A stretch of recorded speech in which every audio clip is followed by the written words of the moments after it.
In the year 1066, England stood on the edge of catastrophe. A king had died without an heir. Rival rulers sharpened their claims. And across storm-tossed seas, invasion fleets prepared to sail.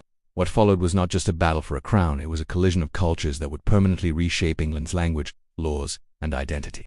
This is the story of the Norman Conquest. King Edward the Confessor ruled England for more than 2 decades. He was deeply religious, childless, and politically cautious.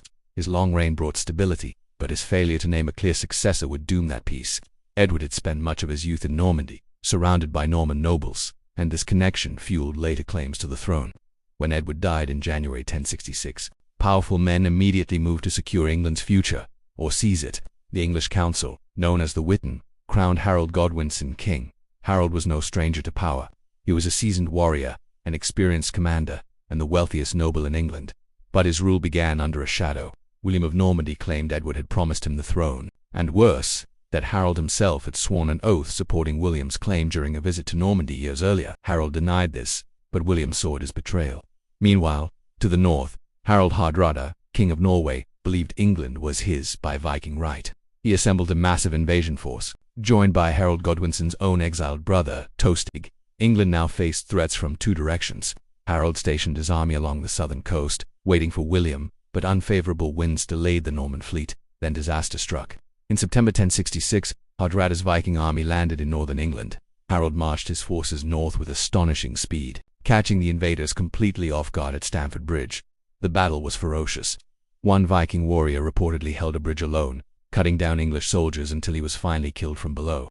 By the end of the day, Harold Hardrada lay dead, and the Viking age in England ended in blood. But Harold's victory left his army exhausted and wounded. And then came the worst possible news. With the winds finally favorable, William of Normandy sailed. His fleet landed unopposed on England's southern coast. William built fortifications and waited, confident Harold would come. Harold marched south immediately, refusing to wait for reinforcements. On October 14, 1066, the 2 armies met near Hastings. Harold's army took the high ground, forming a dense shield wall of infantry. William attacked repeatedly. Norman infantry, cavalry charges, and archers all failed to break the line. At one moment, William's army panicked and fled. To rally his men, William lifted his helmet, revealing his face and shouting that he still lived. Then came a critical shift. Norman troops feigned retreat. The English pursued, breaking their formation. William struck. As the battle dragged on, Harold was killed, possibly struck in the eye by an arrow, or cut down by Norman knights. With their king dead, the English resistance collapsed. England's fate was sealed. William was crowned king on Christmas Day, 1066, but the conquest did not end there. Rebellions erupted across England. William responded with brutal efficiency, especially in the north, where his campaign known as the Harrying of the North devastated entire regions. Villages burned, fields were destroyed, thousands starved. To secure control, William ordered the construction of castles, symbols of domination that still mark England's landscape today. Almost every Anglo-Saxon noble was stripped of land and power. Norman lords replaced them. French became the language of government, law, and the aristocracy. Old English survived among the people, and over time, the 2 languages fused.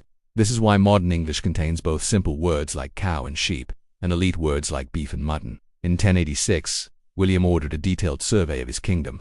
Every village, every field, every animal. The Doomsday Book ensured no land, and no wealth, escaped the king's reach. It remains one of the most remarkable documents of the medieval world. The Norman conquest tied England to Europe, reshaped its ruling class, and altered its language forever.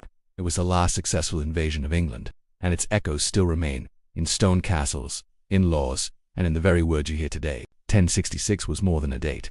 It was the moment England became something new, reshaped by conquest, forged through conflict, and forever changed by the clash of cultures that followed. From the hills of Hastings to the words we speak today, the Norman conquest still echoes through history. If you enjoyed this journey into the past and want more stories like this, moments that shaped the world we live in, make sure to subscribe to the channel. New videos dive into the people, battles, and turning points that history books often rush past. And if you found this one interesting, give it a like. It helps the channel reach more history lovers just like you. Thanks for watching, and I'll see you in the next chapter of history.